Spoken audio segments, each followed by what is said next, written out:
this video, I'm going to show you the 6 most common mistakes that cause people to sound sloppy when they solo, especially at fast speeds. I'm also going to give you 6 very clear solutions to solve these mistakes so that you can finally play anything clean. But here's the thing, the biggest reason you're sounding sloppy isn't just because of technique issues like how you're holding your pick or how you're gripping the neck. It actually starts with the way that you approach your practicing that's causing you to sound sloppy. Let's dive in. When I was in high school, I would stay up way too late practicing the guitar. I had dreams of playing fast and clean all over the fretboard. So I would sit there at night and just practice and repeat scales or repeat licks from a solo over and over and over again, late into the night. I thought that if I put in enough repetitions, I would be able to play any solo I wanted clean. But there were certain things I couldn't play and certain speeds I couldn't play things clean at, no matter how many hours of repetition that I put in. So what was the issue? It was mindless repetition. That's what I was doing. I was mindlessly repeating stuff. And this is mistake number 1. I couldn't play fast solos clean because my idea of practicing was just repeating things over and over again. It almost became compulsive. So what's the antidote to mindless repetition? Well, the antidote is something that I call deliberate practice. Deliberate practice is focused, intentional practice with the specific goal of fixing very specific weaknesses. It means finding out where the edge of your ability is with the solo, identifying exactly what's sloppy, and using targeted drills to correct them, as opposed to just mindlessly running through licks or scales over and over again on autopilot. Now, I have another entire video on deliberate practice, so I won't go into too much detail, but you can start by simply following this 4-step process of deliberate practice. Number 1, use a metronome in your practice. Number 2, find the edge of your ability. The edge of your ability is the speed and difficulty at which things start to fall apart just a little bit. You're right at the edge of what you can play clean. Things start to sound a little bit sloppy. Number 3, zoom into very specific trouble areas and fix the trouble areas one at a time. And it's not enough to just repeat something and not know what the mistake is. You have to know what the mistake is. Is my pick hitting a string at a specific string transition point? Do I need to angle the pick a certain way in order to escape over a string before I transition to the new string? Is it, articulation on a pull-off that's causing me to sound sloppy? Number 4, fuse the transitions. I'm going to show you exactly what this process looks like with an excerpt from a solo a little bit later in the video, so hang tight for that. Which brings us to mistake number 2, excess string noise. In my online guitar community, we've had a guy named Baxty as a guest on a couple of our Zoom calls now. And aside from being possibly the best alternate picker in the world right now, I noticed that he's also one of the cleanest players as well, even just doing lines off the fly on our Zoom call. But it's just to do the movement.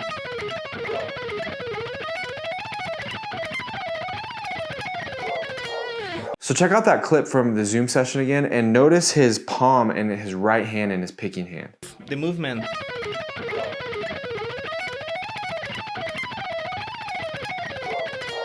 So what allows him to play so clean at even blazing speeds? Well, one of the main things is his muting technique.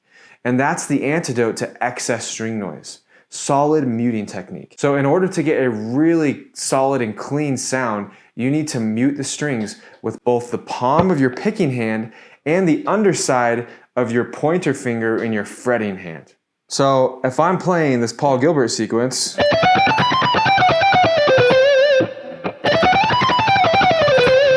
I don't want all these strings above the target string making noise. Okay, so to remedy that, I am going to keep my palm lightly resting, not digging in, but just lightly resting on the strings above the target string that I'm playing.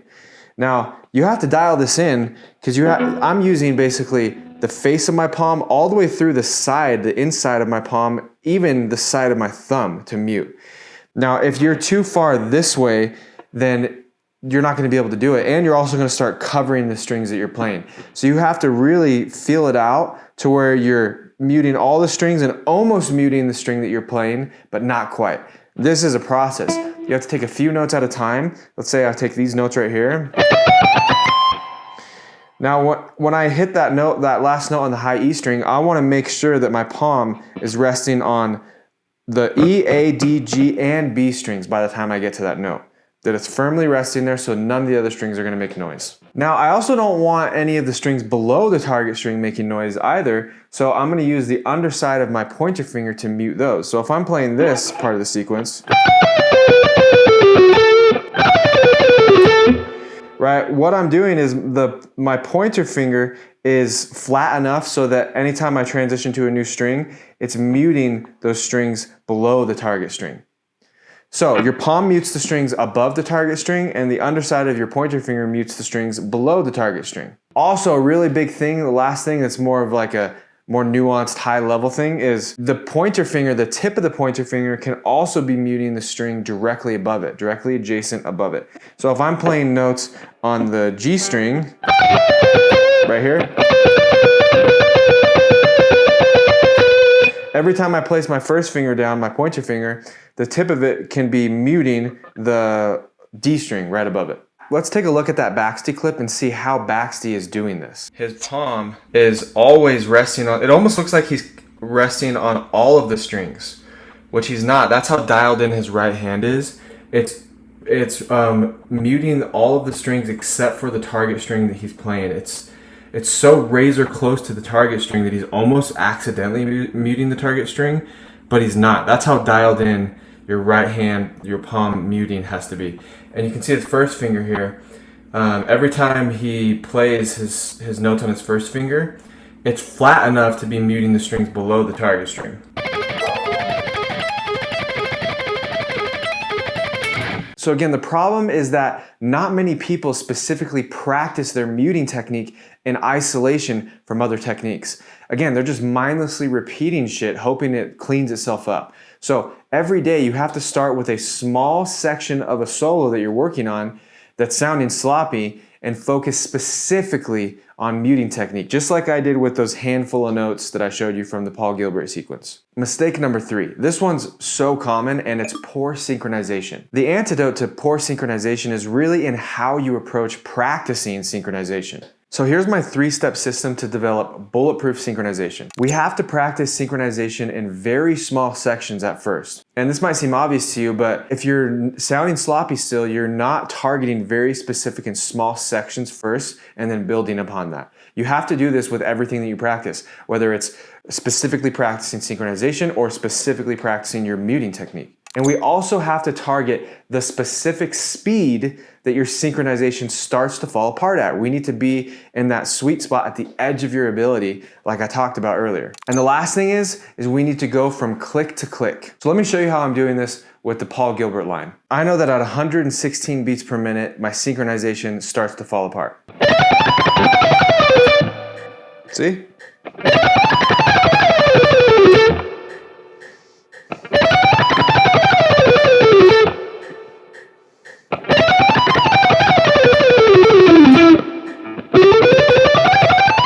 The first thing that I'm going to do is I'm going to test how good is my synchronization at this speed where it starts to fall apart on one single string first. So descending lines are usually hardest for me, so I'm going to start with just this. But sextuplets. So the first thing I'm going to do is I'm going to try to dial in as many beats as I can on one single string. Which brings us to our next point, is we want to go from a specific downbeat or a specific click of the metronome to a very specific click of the metronome to end on. So I'm going to start with maybe 3 clicks. So that's 3 clicks.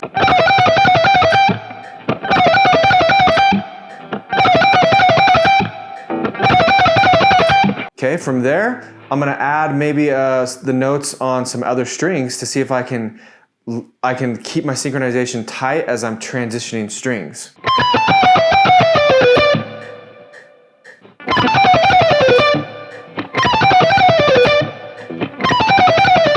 And the last thing with synchronization is you have to make sure you finish every note before you switch to a new string or shift your hand position. So something that I'm working on here is finishing these 3 notes before I go here, and then finishing these 6 notes before I shift over here. So a lot of times we slur in our synchronization because we're shifting just a hair too early, especially at these fast speeds.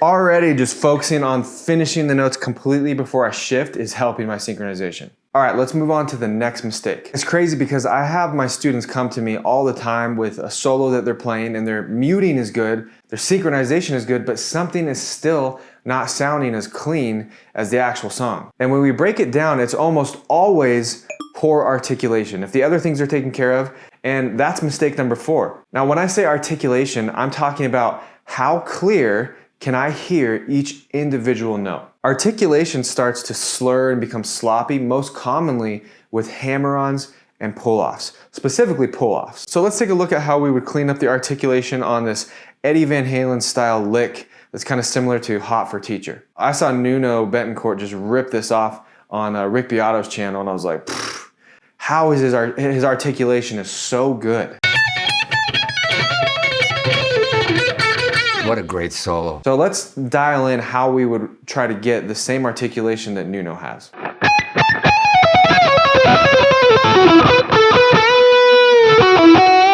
So here's the lick slow.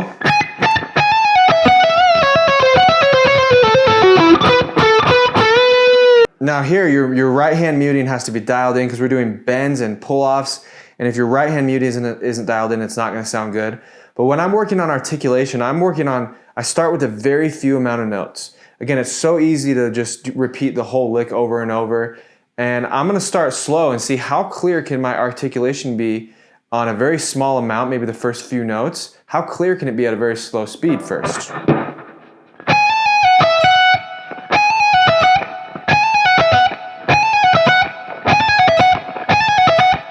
Then I start testing higher speeds. What I'm focusing on here is I'm focusing on getting a very clear hammer-on and a clear pull-off. I want the articulation to be so clear that it sounds like it's punching through the sound. And then I'm gonna slowly maybe add the bend in next.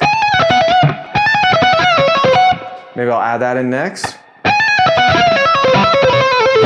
And then I'll add that in last. The more relaxed your left hand is, especially with hammer-ons and pull-offs, the better articulation that you're going to get. So when you're doing this, especially at fast speeds, you have to try to maintain your relaxation. So again, with articulation, we want to start with a few notes. We want to start slow, and we want to stay as relaxed as we can to get those hammer-ons and pull-offs very clear. Now, if you're noticing in a sequence like this that you're not sure what's sounding sloppy, if it's the hammer-ons or pull-offs, then just isolate it. So in this sequence, if I have a hammer-on, pull-off, pull-off. If I'm suspicious that the pull-off is sounding sloppy, I want to see if I can get that pull-off to sound really clean. Pull-offs are a lot weaker usually than hammer-ons. The thing that I'm going for here is I want the pull-off to sound, I want the first note to sound just as clear as the second note. Or I should say, I want the second note to sound just as clear as the first note. See that? I want them both to have the same attack. And if you have every note in your hammer-ons and pull-offs have the same attack, your articulation is going to sound a lot more punchy. So if you need to isolate just a pull-off and do that for a while, and then the next pull-off, if you need to isolate one pull-off at a time to work on every note having the same attack and making your articulation cut through the noise really punchy, then that's fine. You can work on one pull-off at a time.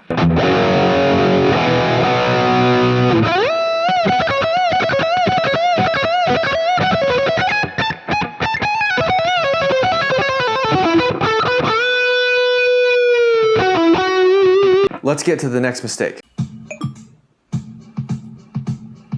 Somebody once told me the world is gonna roll me. I ain't the sharpest tool in the shed. In all seriousness, timing is a result of solid coordination combined with an understanding of note divisions. Or in other words, how the notes are divided across the beats. Sure, timing is all about feel, that's 100% true, and you may not need to understand note divisions and note values to have good timing. That's fine, I get that. But if your timing sucks and it's causing you to sound sloppy, then developing coordination along with understanding note divisions will 100%, 10 out of 10 times fix it for you. So I'm gonna work on timing in a very similar way that I work on synchronization.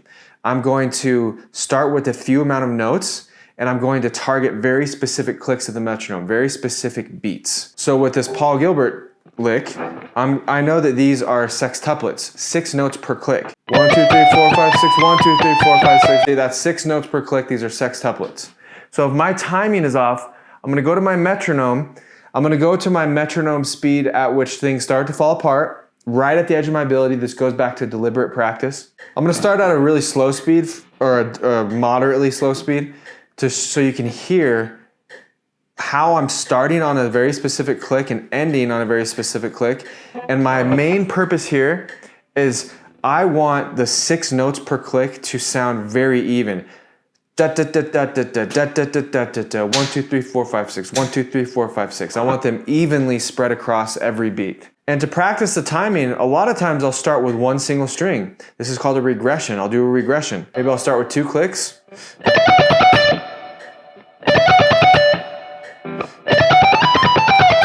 And then once it's good on one single string, I'll add in some more. But I'm picking very specific clicks. If it's 3 clicks,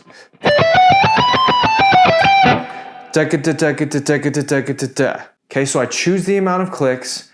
I hyper focus on the note division, sextuplets, 6 notes per click, and I make sure they're spread evenly across the 3 clicks. And I make sure that I'm right on the downbeat every time a click happens.